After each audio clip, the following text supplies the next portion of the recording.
بسم الله الرحمن الرحيم.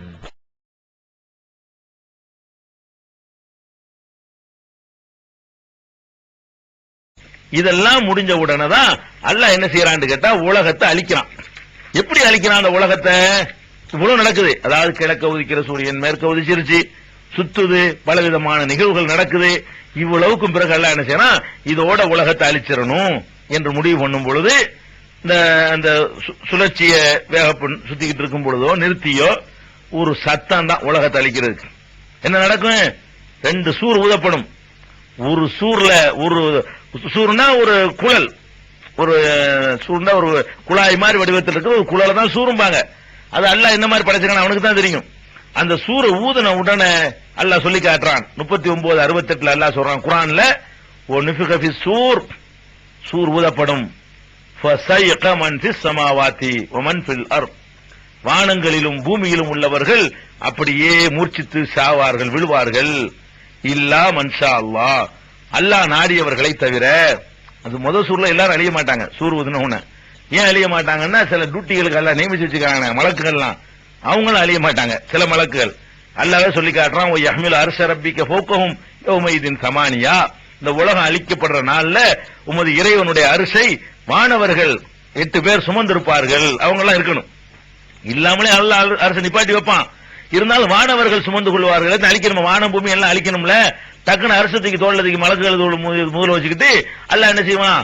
உத்தரவு போடுவான் இருக்குது. அப்ப அவர்கள் எல்லாம் இருக்குவார்கள்.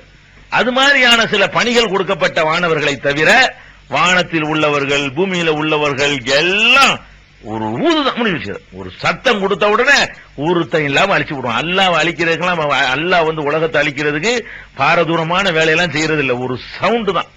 அப்புறம் சும்மன் நுஃபிக ஃபீஹி உஹ்ரா, பிறகு அதிலேயே இன்னொரு தடவை ஊதப்படும். ஒரே சூறு தான். அவன் அதிலேயே சாவும் செய்வான், அதுல பொழைக்க வைக்கவும் செய்வான். அல்லாஹ் அதான் அல்லாஹ்வுடைய சிவத்தன்மை. அப்ப சும்மன் நுஃபிக ஃபீஹி உஹ்ரா, அதிலேயே திரும்பி அல்லாஹ் ஒரு ஊதுவான். ஃபைதாஹும் கியாமுன் யன்துரூன், உடனே அவர்கள் எழுந்து நிக்க ஒருத்தர் பார்த்துக் கொள்வார்கள் அல்லாஹ். அப்ப இந்த உலகத்தை அழிக்கிறதுக்கு சும்மா கண்மூடி கண் திறக்கிறதுக்கு தான். உலகம் அழிக்கிறோன்னு நம்ம ஒரு அழிவு, ஒரு புயல் அழிக்கிறது வைங்களேன், புயல் அழிச்சு முடிக்கிறதுக்கு ஒரு வாரமாச்சும் ஆகும்.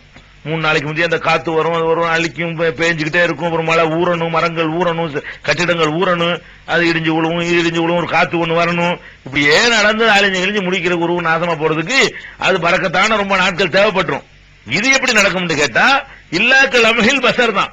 கண்மூடி திறப்பவர்கள் அம்பிட்டு பேர் போனோம். பூண்டு ஒரு சத்தம் முடிஞ்சு வச்சு எங்கனே ஒருத்தர் இருக்க மாட்டான். ஒருத்தர்லாம் கிடையாது. ஒரு பூகம்பத்துல சாவரா இருந்தா கூட இன்னைக்கு ஒருத்தன் சாவும் 3 மாசத்துக்கு பிறகு தோண்டி இருப்பாங்க, உசுரோட கிடப்பான். அப்படிலாம் கிடையாது. இதுல என்ன நடக்கும்?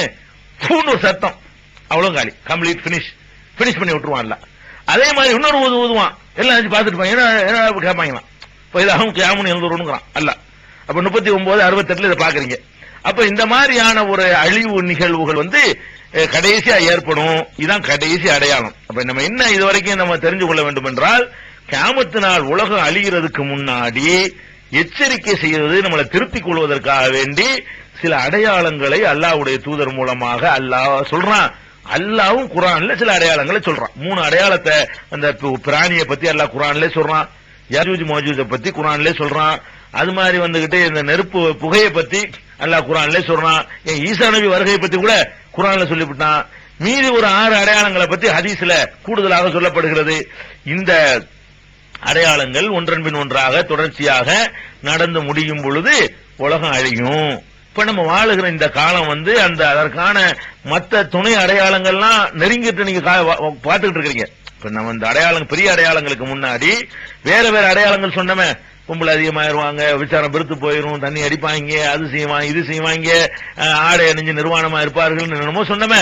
இது மாதிரி சின்ன சின்ன அடையாளங்கள் எல்லாம் ஒண்ணு விடாம நிறைவேறி போச்சு. ரொம்ப குறைவா தான் நிறைவேற்றி வேண்டி இருக்கிறது. அந்த மாதிரியான ஒரு கட்டத்துல இந்த கடைசி அடையாளங்கள் ரசூலுல்லாஹி ஸல்லல்லாஹு அலைஹி வஸல்லம் எச்சரித்தாங்களே, அந்த காலம் அநேகமா நம்ம காலத்திலேயே நம்ம சந்தையில் காலத்திலே வந்துருங்கிற அளவுக்கு நெருங்கி இருக்கிறோம். நம்ம எந்த அளவுக்கு நெருங்கி இருக்கிறோம்னு கேட்டா, நம்ம காலத்திலே இந்த அழிவு வந்துருமோ, அந்த அடையாளங்கள் வந்துருச்சு, அதை சொல்லி வச்ச மாதிரி அப்படி மேட்சா பொருந்திக்கிட்டு வருது.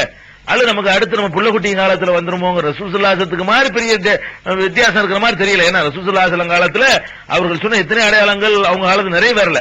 அப்பவே கிட்டன்னு சொன்னாங்க ரசூலுல்லாஹி ஸல்லல்லாஹு அலைஹி வஸல்லம். இப்ப நம்ம அதுல எவ்வளவு சொன்னது போல பார்த்து விட்டோம்.